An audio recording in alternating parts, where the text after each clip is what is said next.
shit went like fucking stupid. Okay.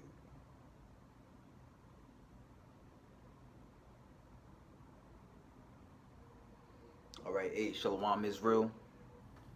I want to give all praises, all honor, and all glory to Yahweh, Ba'ashem Yahweh Shai, Ba'ashem Rakakwadash. Yahweh is who the world ignorantly calls God. Yahweh Shai is his son, who the world ignorantly calls Jesus Christ, and is no God beside them. Double honors to the elder apostles and the elder bishops of Great Millstone for being faithful witnesses to the Holy Spirit, and shalom to the elect whom the Lord hath given ears to hear. I'm the brother Kahanan to my left, and today, as we just went over or pretty much reviewed and experienced the Lord showed us, and out of the many aspects or the many lessons that we've learned, one of which is wisdom. Hell, from what the Lord showed us, we clearly see now that wisdom is better than weapons of war. And exactly what does that mean? Right? And if you could grab Ecclesiastes 9 and 18.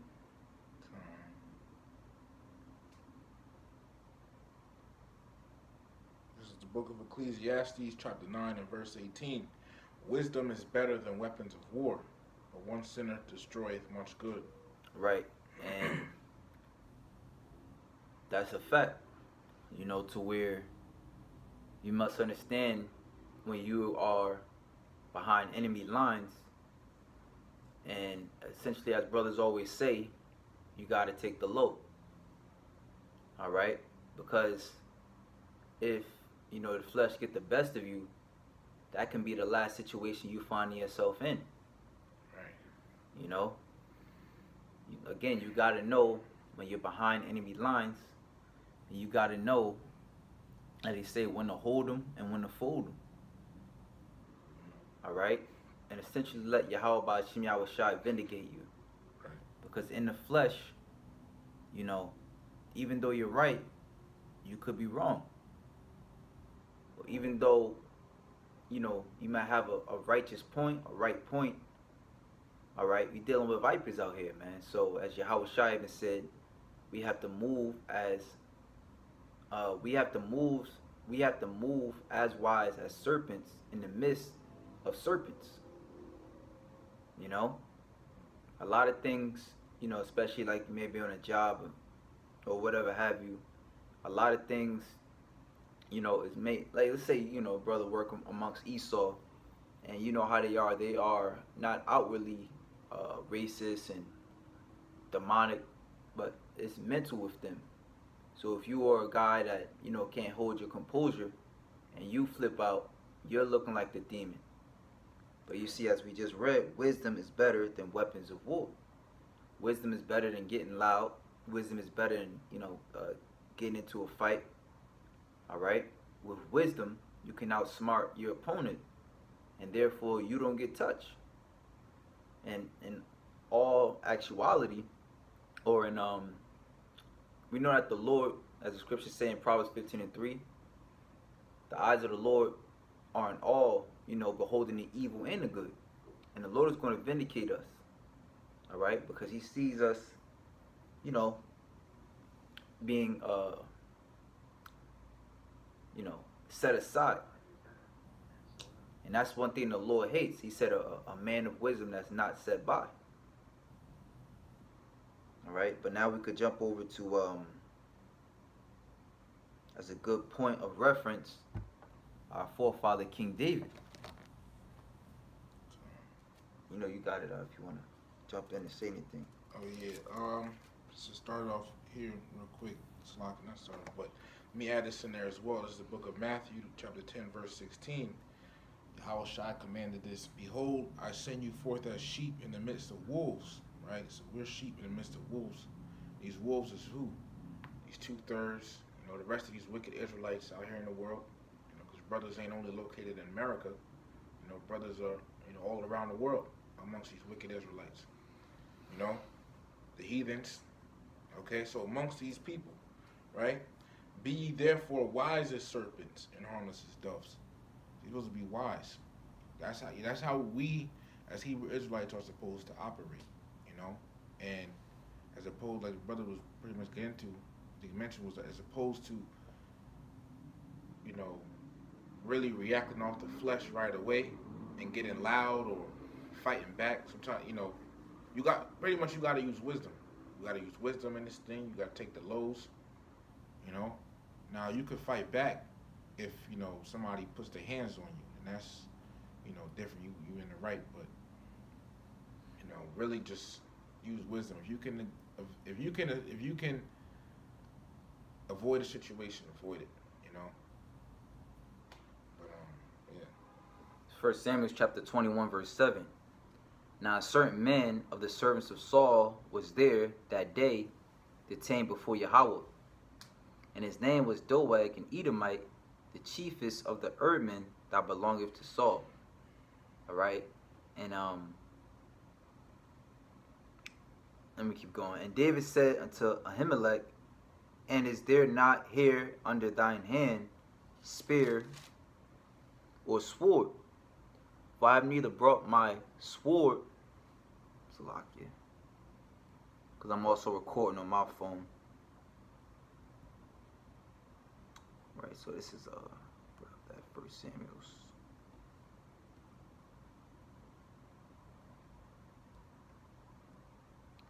So it says, and David said unto Ahimelech, is there not here under thy hand spear nor sword?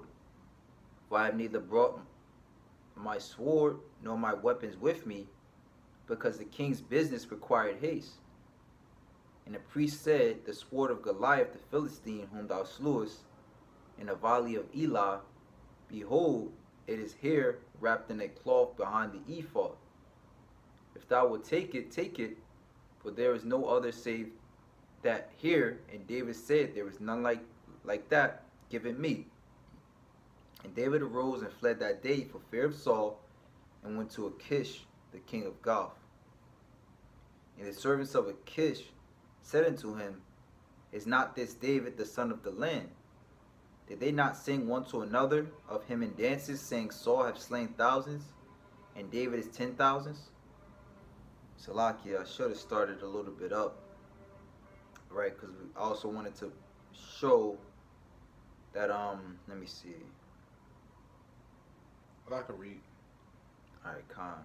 Where's let me start from? See,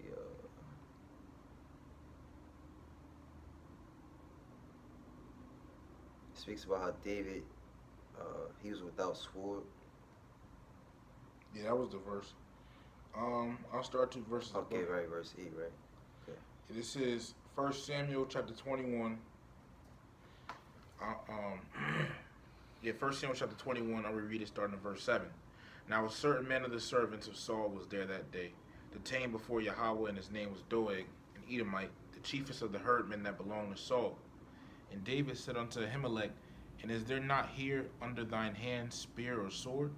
For I have neither brought my sword nor my weapons with me, because the king's business required haste. Right, so King David was in a situation, pretty much he was outside naked, as Jake would say.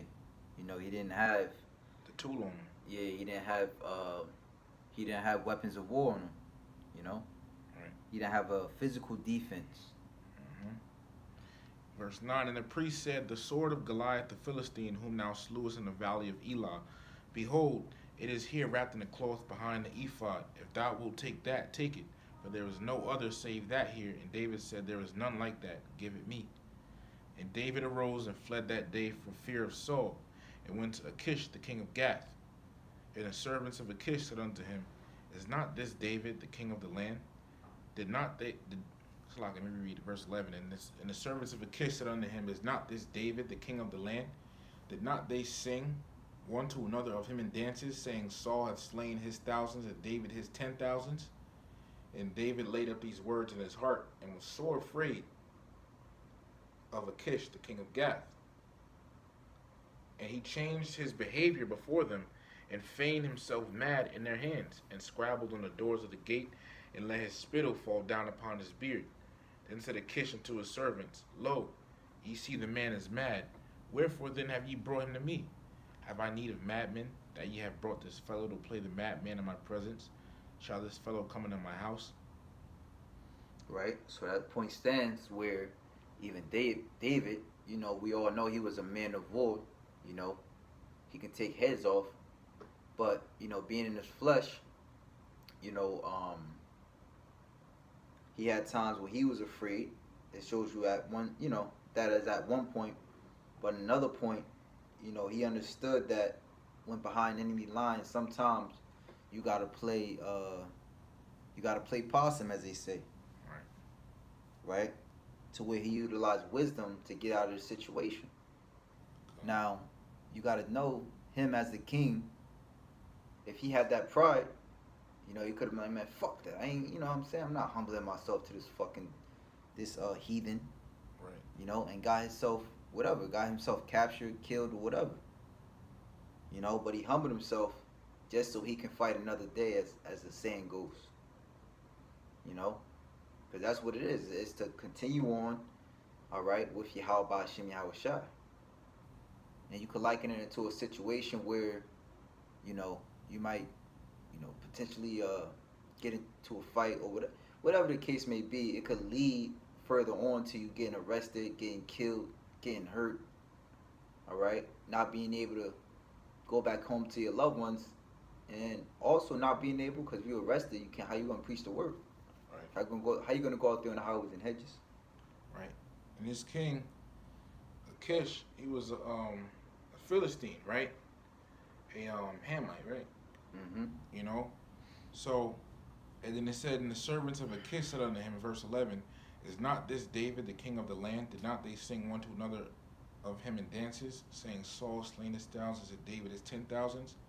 So here it is, David fled to the king of Kish. When he got there, his servants was like, "Ain't this him? Didn't they say he killed 10,000 and sing dances because he killed? Hold on, isn't this him? You know, so here it is. You know, right? You know he knew about him killing all the Philistines too. Right. Yep. You see, so it's like yeah, he said it's a lot. No, you good. It's just, you know, so you see David, instead of, you know, rising up and saying, yeah, I did do that. You know how Jake is.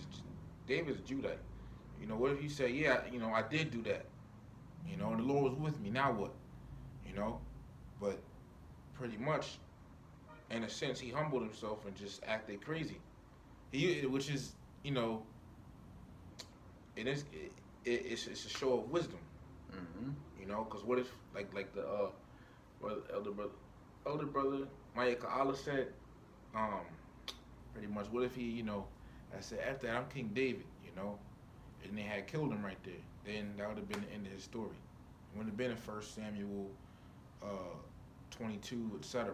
Because right after that, 1 Samuel 22 and 1, David therefore departed thence and escaped to the cave of Adullam.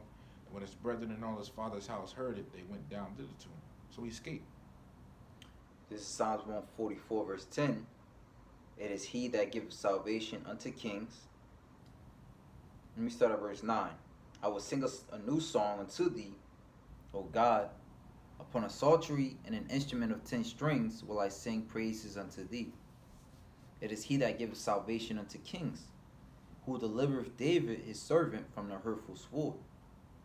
Right? And it's all, you know, as the brother was speaking, it got me thinking of how, you know, Yahweh Ba'ashem Yahweh Shai can actually put a fearful spirit on you, and you as a man could get mad. You're like, yo, how was I like that in that situation? Yeah. But then the Lord just wants you to get out of that situation. Yeah. You know? And to show you that it wasn't of you. All right? Because you could, you know, you have moments where you feel like you're on the top of the world. But then there's other moments like, you know, you into a situation and you just switch up. This is Proverbs 21 and 1. The king's heart is in the hand of the Lord, as the rivers of water. He turneth it whithersoever he will. Right? So the Lord turns men however he chooses. All right? There's another one, Proverbs 16, verse 9. A man's heart deviseth his way. All right.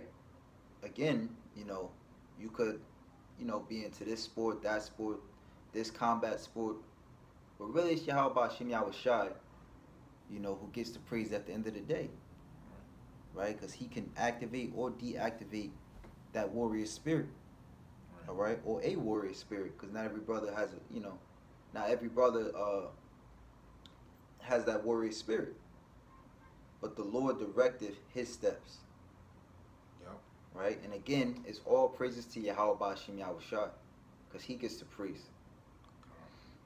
I got a scripture because the brother was saying, sometimes you might look back and be like, why was it like that in that moment, And just understand this, let me just add this in there too, sometimes, because you might be a brother, who's mighty, but, and then you use wisdom and feel, like you, feel, like you, P-U-S-S-Y, all right, but pretty much, don't, just because, what I'm trying to say is because you use wisdom, don't feel like, you're being, less than. No, you're just being wise, you see, because say, you outside and get into, you almost get into a scuffle with somebody, but then, you understand, where things could go and et cetera, and you use wisdom, you're just like, you know what? Nah, you got it, bro.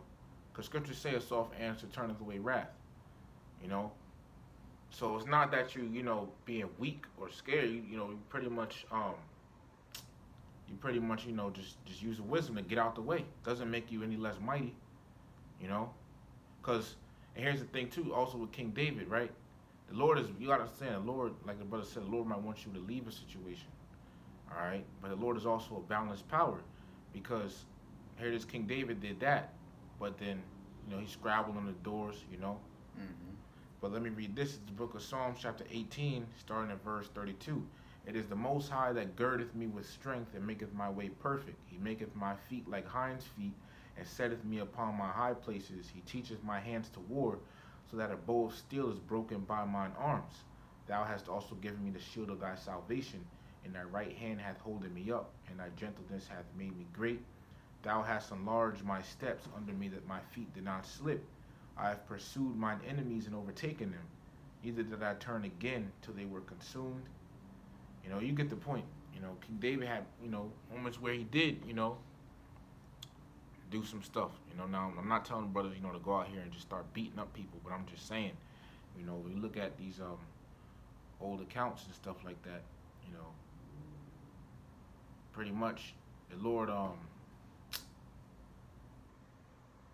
pretty much there's parts where the Lord had gave our forefathers pretty much where our forefathers had used wisdom in different accounts, but our forefathers were mighty men as well.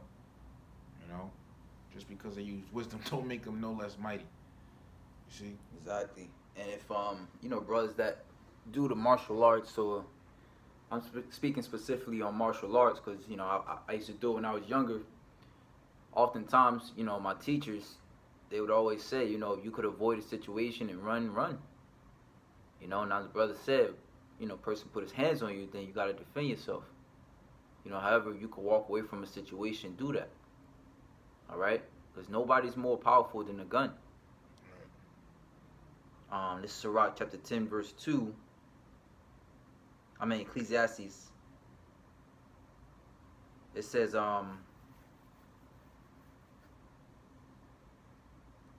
this is in the easy English, I'll read it. Let me read it in the KJV, then I'll read it in easy English. It says, a wise man's heart is at his right hand, but a fool's heart is at his left. The easy English says, if you are wise, you can do the right thing. You will know what is right. That is why you can do the right thing. If you think like a fool, you will do wrong things. We know that fools are silly. It is easy to recognize a fool. You have only to watch what he does.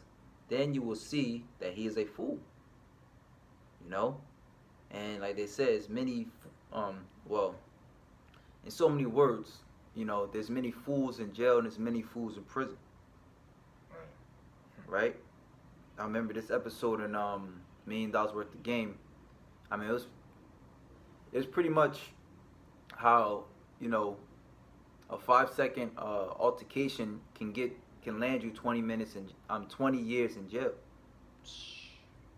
right? And just because you had to prove your manliness, you know, now you're in jail. Now you're in jail for that, you know. Again, being a fool, leaning upon the flesh. Right. It says, and like brothers always say, there's a balance to everything, you know. Because it's not to say, you know, you walk with your head down and just be timid and weak, all right? However, to know to use wisdom is not a cowardly thing. It's a strength thing. Right? And you know, everybody, so like, yeah, everybody has this, you know, we all have to go through situations to where you understand how to apply wisdom. The Lord Yahweh Shem Yahushai gives us teachers to highlight different situations in the scriptures and even situations that they have went through, all right, to edify the elect with those spiritual gems, right? Because what the scriptures say, essentially, no temptation have taken us such as common to men, but the Most High is able to make a way for you to escape. Right. So even in the so-called cowardly outcome on your part, it was a way to escape, and that was from the Most High, mind you. So it says rulers. That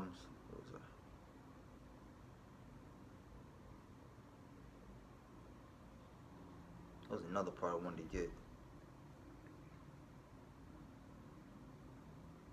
Yeah, Ecclesiastes 10 and 12. People like a wise man because of the things that he says, but a fool's own words can hurt the fool badly. Fools do not think before they speak. They say things and then those things cause problems for them. And those things cause problems for other people too. And fools always talk a lot.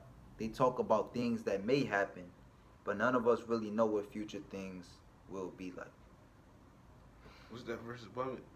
You just read it? 13? Yeah, in Ecclesiastes 10 and 13 in the Easy English.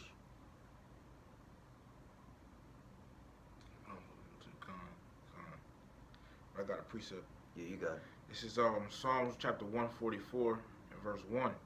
Blessed be Yahweh Bahashem Yahushai, my strength, which teacheth my hands to war and my fingers to fight. You see, now another thing, right? It said a psalm of David, okay? So David wrote this, right? But here it is.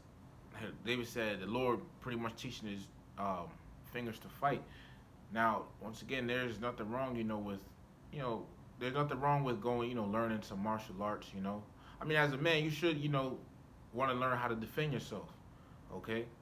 It doesn't mean, you go out being the most pridest mother effer out there, but also, too, just because you know how to defend yourself, or once again, just because you know how to defend yourself, all right, and use wisdom, you might feel a little punk, but that doesn't make you any less weaker. The scriptures say, to Exodus 15 and 3, Lord is a man of war, okay?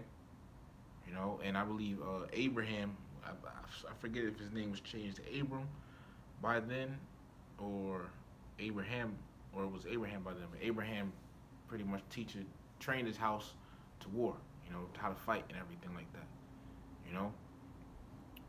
You see, so, but see, wisdom is better than all of that, because you could simply avoid a situation just by using wisdom, Sometimes it'll make, sometimes using wisdom will take humility.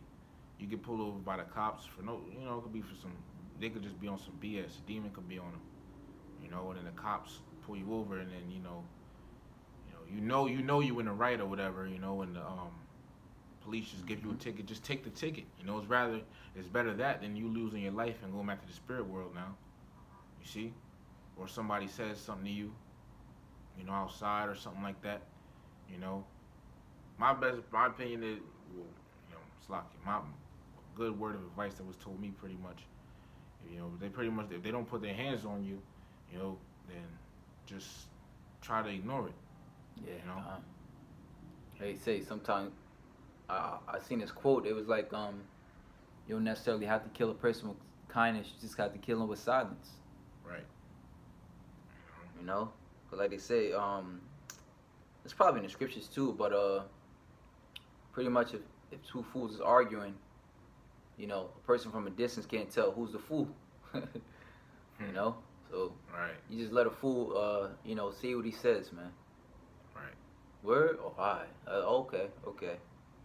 Let me see if I get that.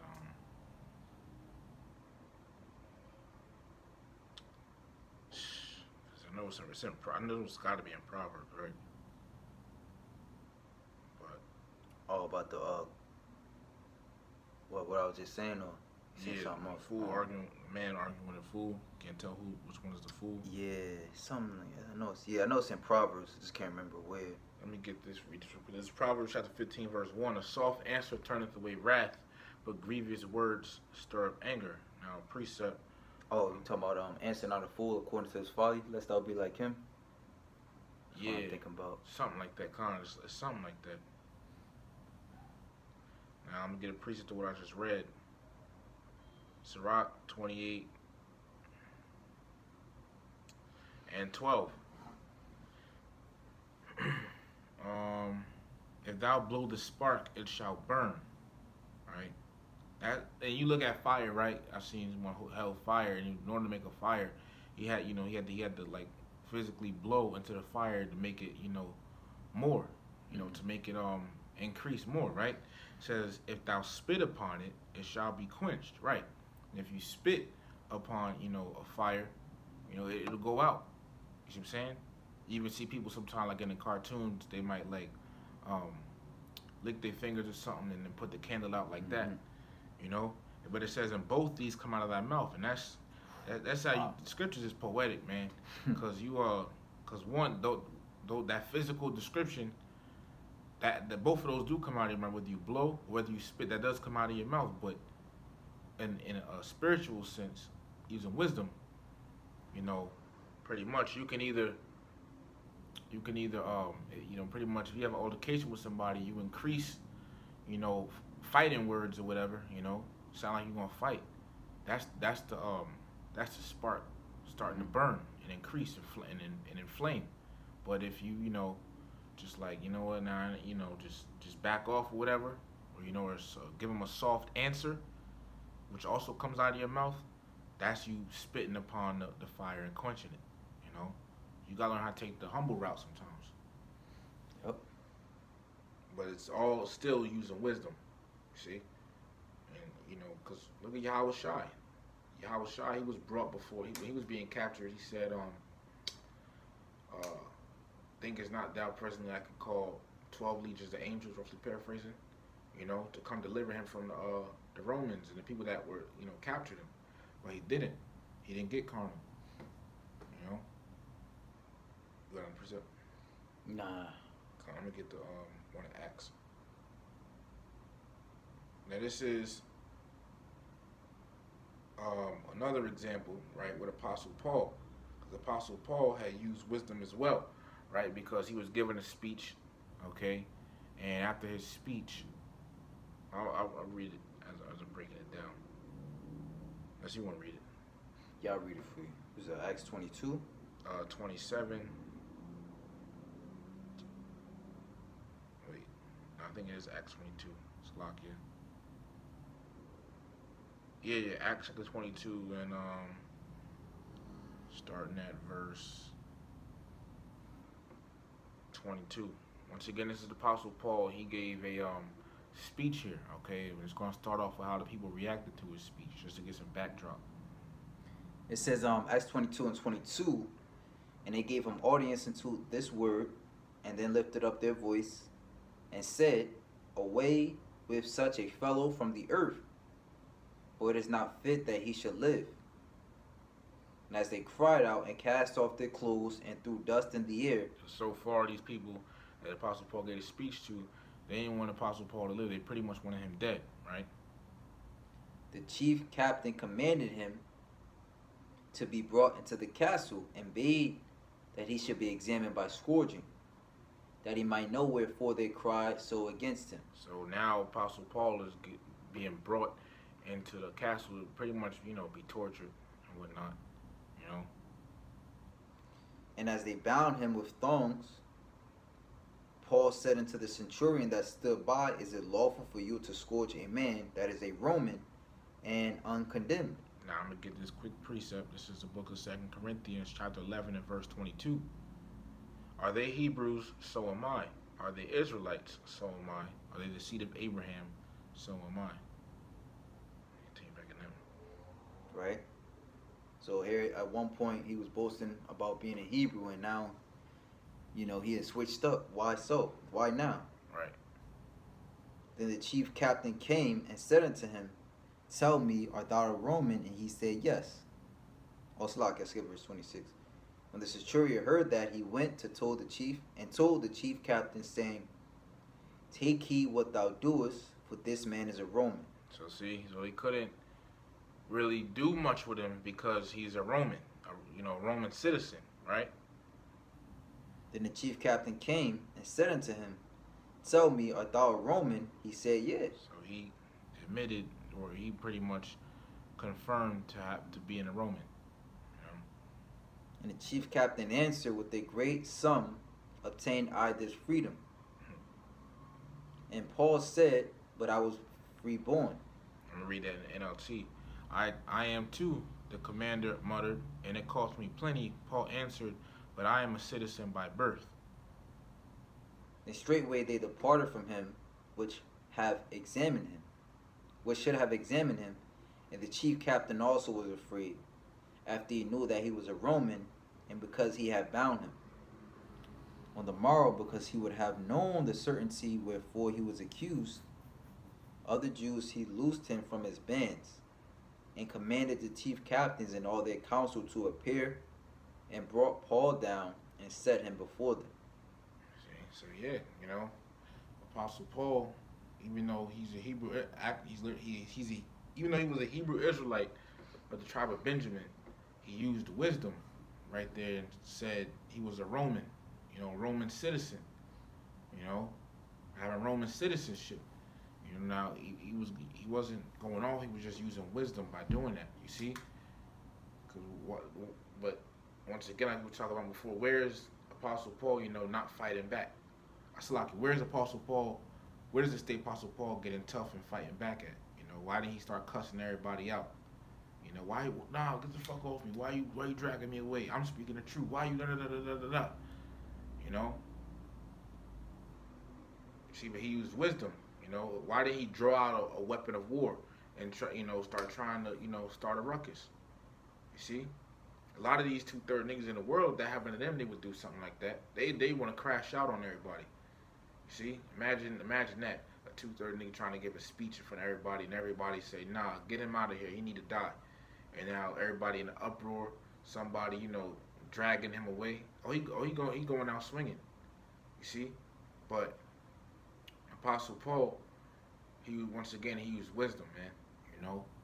Being and say he was a Roman. He wasn't literally a Roman, but he was using wisdom in that example. Colossians 4 verse 5. Spirit. Walk in wisdom toward them that are without, redeeming the time. Let your speech be always with grace, seasoned with salt, that ye may know how ye ought to answer every man. So yeah, the point stands. The point stands. Actually, you know what? Let me see what that say in the GNT. It'll come up. Should be too good, too seasoned.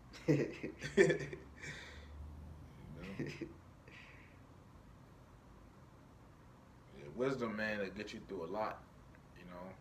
Oh, after you bring it out, I got some. But yeah, wisdom will get you through a lot, man.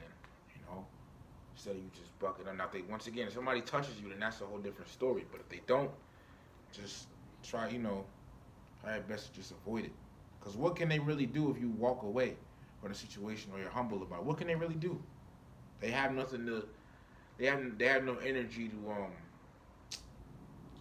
to respond off of. They have no energy to respond off. You just humble it down, you know. If they want to fight after that, then that's got to be a demon. Exactly. This is your speech should always be pleasant and interesting. Not really. That was pretty much it. Yeah, I'll just leave it at that unless you had something else. Yeah, real quick. This is the book of Romans, chapter 12, starting at verse 18. If it be possible, as much as lieth in you, live peaceably with all men. And go out here, start problems with people and stuff like that. Verse 19, dearly beloved, avenge not yourselves, but rather give place unto wrath. For it is written, vengeance is mine, I will repay, saith the Lord.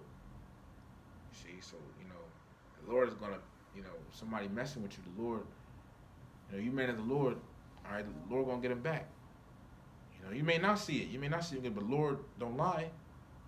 All right, here it is. We woke up. We got the truth. Prophecy has happened. Prophecy is about to happen. The Lord don't lie. Yep. So we're going to get him back. And if they really being a demon, you could just throw up a curse on them, to be honest. They're really being a demon. The prophets did. Exactly. Hey, man, so if that, continue to watch, man. Read, pray, most importantly, to Yahweh Bashim Yahushai. That He gives you understanding. That's really what it's about, Like the scriptures say, well, you're supposed to read, with all thy getting, get understanding. That's what it is. With all thy getting, get understanding. All right? Got one more. You got it. Proverbs 2, verses 6 and 7. Actually, the top real quick. Proverbs 2, verse 1. My son, if thou wilt receive my words and hide my commandments with thee, so that thou incline thine ear unto wisdom and apply thine heart unto understanding. Yea, if thou criest at the knowledge and liftest up thy voice for understanding, if thou seekest her as silver and searchest for her as for hid treasures, then shalt thou understand the fear of the Most High and find the knowledge of the Most High. For the Lord giveth wisdom, out of his mouth cometh knowledge and understanding. He layeth up sound wisdom for the righteous. He is a buckler to them that walk uprightly. Right? Amen. So with that, shalom to the elect. Shalom.